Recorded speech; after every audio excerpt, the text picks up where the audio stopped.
E aí, galera do YouTube, beleza? Quer dizer, galera do C5, falaram que agora a gente tem que ser youtuber? Vamos lá, vai ser divertido. Olha só, a gente vai continuar nossas aulas de onde a gente parou antes da quarentena. Então nós já passamos dois exercícios, dois conjuntos de páginas do livro para a gente ler e fazer atividades. E hoje a gente vai passar o terceiro conjunto de atividades. Mas antes, a gente vai fazer uma revisão dessas duas partes e da terceira parte, beleza? Vamos lá. Então, pessoal, vamos lá. Os arquivos do livro estão aqui no blog, esse blog, historiaja.blogspot.com. Se você estiver usando o celular, a primeira vez eu recomendo que você escreva o nome direitinho para não cair em outro blog. A partir da segunda vez, o Chrome o celular já memorizou.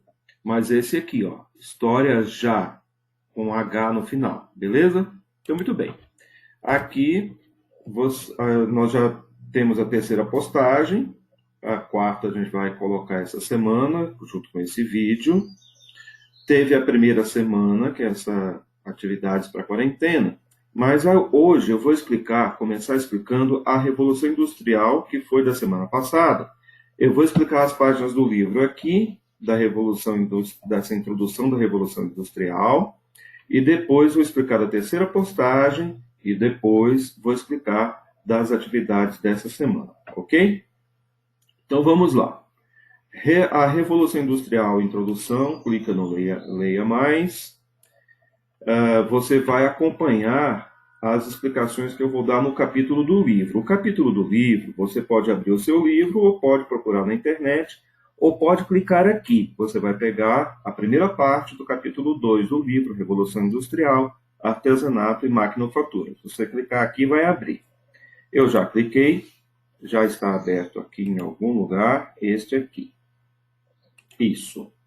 Da Revolução Industrial, que é a página 37 do livro. Perdão, 33 do livro. Essa aqui é a página 33 do livro, que começa o capítulo 2. Antes de começar a explicar, eu vou mostrar para vocês o índice do livro, para vocês verem onde é que nós estamos nos nossos estudos. A unidade 1, a gente estudou em sala de aula. Fomos até aqui a parte dos déspotas esclarecidos. Isso aqui a gente ainda vai conversar um pouco mais. Eu vou retomar depois, em sala. E falamos sobre o liberalismo econômico, sobre a enciclopédia. A gente fez uma comparação com a Wikipédia. Tá bom? Beleza. E o que a gente vai discutir agora, aquele capítulo 2, é esse aqui, ó, artesanato e maquinofatura. É isso que a gente vai explicar agora, deste capítulo 2 aqui. Tem duas abas, eu vou fechar uma aqui. Pronto. Fica melhor. Então, a Revolução Industrial. Aqui a gente começou a ver no livro, falando, né, a respeito das máquinas, que são muito comuns atualmente, mas no século XVIII não era tão comum assim, né? Como diz aqui, ó, por muito tempo na história humana, os objetos foram produzidos de modo artesanal, quase sem mudanças. E as técnicas de um trabalho manual, lento e minucioso, eram passadas de um mestre artesão para os seus aprendizes. Mas, isso a gente já falou na sala, tudo isso mudou completamente no século XVIII, começando na Inglaterra, porque foi lá que aconteceu aquilo que os historiadores chamam de Revolução Industrial. A Revolução Industrial, ela não é só uma mudança na forma de produzir os bens a serem consumidos pelas pessoas, a serem vendidos. Ela, além disso, está envolvendo ou envolve, por isso é uma revolução, transformações sociais, econômicas e políticas, que foi acompanhada pela invenção das máquinas e que afetam, portanto, toda a sociedade, que mudou completamente o seu modo de viver. Essa mudança completa, conforme a gente discutiu na sala de aula, é o conceito de revolução. É uma mudança completa e em um relativamente curto período de tempo, com ou sem violência, né? Existem diversos conceitos de revolução, mas para nós basta esse tipo de entendimento. E aí, nesse capítulo, a gente vai estudar esse processo de transformação econômica que ocorreu na Inglaterra e foi se espalhando por todo o mundo até chegar ao que é hoje, como está aqui nessa imagem do nosso livro, aqui na página 33, de uma linha de produção robotizada numa fábrica de produtos eletrônicos em Manísia, na Turquia, em 2018. Combina a inteligência artificial, a nanotecnologia, os robôs, impressoras 3D, né? E assim sucessivamente. Mas vamos ver como é que nós chegamos até isso retratado aqui na imagem. Primeiro, da mudança, a primeira coisa que ocorreu foi a mudança do artesanato, desse meio de produção que a gente conversou, de que o mestre artesão fazia as coisas manualmente junto com seus aprendizes, os aprendizes iam, por isso chamam aprendizes, né? Aprendendo. E aí eles passavam a também se tornarem artesãos com o passar das décadas, anos, muito tempo para um aprendiz de artesão se tornar um mestre artesão. Ok? Mas vamos lá. Então, até o início da Revolução Industrial na Inglaterra, que aconteceu no século XVIII, as mercadorias produzidas na Europa eram feitas por trabalhadores que manuseavam ferramentas e máquinas. A energia do trabalho que movimentava esses equipamentos vinha das próprias pessoas, basicamente, da própria força muscular, da força humana. E a produção, na verdade, ela era dividida em dois modos o trabalho, o artesanato e a manufatura.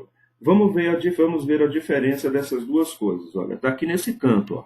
Manufatura, um modo de produção manual com divisão de tarefas. Indica também as unidades de produção que usam esse método, ou seja, os locais onde se trabalha assim. E a matéria-prima, que é a principal substância utilizada na fabricação de algum produto. Por exemplo, se for ver uma caneta, o principal produto de lá é plástico, tinta. Né? Ela pode ser natural, por exemplo, como algodão bruto, que faz roupas, ou semi-faturada, como algodão com semi-manufaturada, como algodão com algum tipo de beneficiamento, por exemplo, que é submetido a um processo até se tornar um produto acabado, tecido de algodão.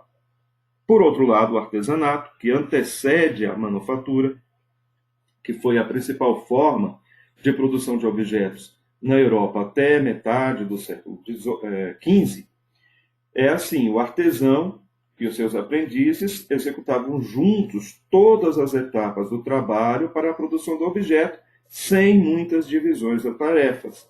Por exemplo, para fabricar um alfinete, o mesmo artesão preparava o material, o fio de metal, cortava esse fio de metal no formato, afiava a ponta e então moldava a cabeça do alfinete. Ou seja, uma só pessoa fazia todo o alfinete e várias pessoas fazendo vários alfinetes, mas cada alfinete era feito por uma só pessoa.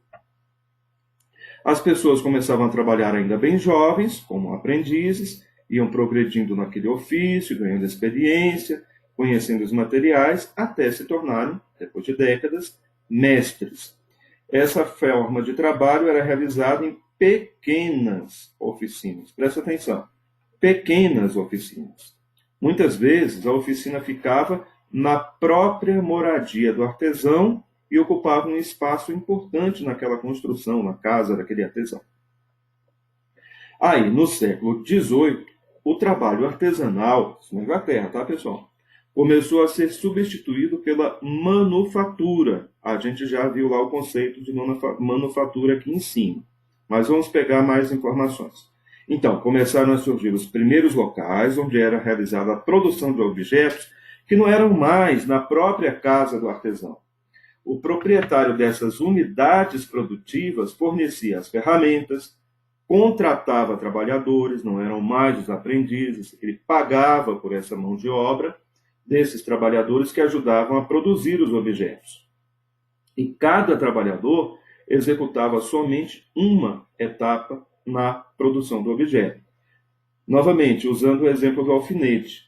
Na manufatura, um trabalhador preparava a matéria-prima, ou seja, preparava o fio de metal, o outro cortava o material, o outro afiava a ponta e assim por diante. Ou seja, um cortava um monte de pedaços de fio de aço. O outro, um preparava esse fio de aço, o outro cortava esse material, outro pegava aquele monte de pedaços de aço e afiava a ponta, o outro trabalhador dobrava um monte de pedaços de aço, o outro colocava o gancho. Então, cada trabalhador não fazia mais um alfinete somente. Ele participava junto com outros na produção de vários alfinetes, de modo que em cada alfinete tinha um trabalho de várias pessoas. Era a divisão do trabalho. Essa divisão do trabalho, como diz aqui, ao mesmo tempo, trazia a combinação das várias etapas do trabalho da manufatura e possibilitava a produção de uma maior quantidade de mercadorias e também uma produção mais acelerada, o que também baixava o custo. Olha essa imagem aqui. É uma pintura a óleo, tinta a óleo, sobre tela, de Jacob van Loo, representando o interior de uma oficina de fabricação de vidros no século XVII. Então, várias pessoas reunidas, cada um fazendo uma etapa da produção. Depois vocês peguem o livro e dão uma olhada em cada detalhezinho das pessoas, o que um tem na mão, o que o outro não tem, o que eles estão fazendo. Tá? Essas imagens ensinam muito a gente. Muito bem. Então, nós tivemos, primeiro, o artesanato. Um trabalhador fazia todas as etapas. A manufatura, vários trabalhadores. Cada um fazia uma etapa do objeto a ser construído e aumentava a produção. Do artesanato, mudou para a manufatura.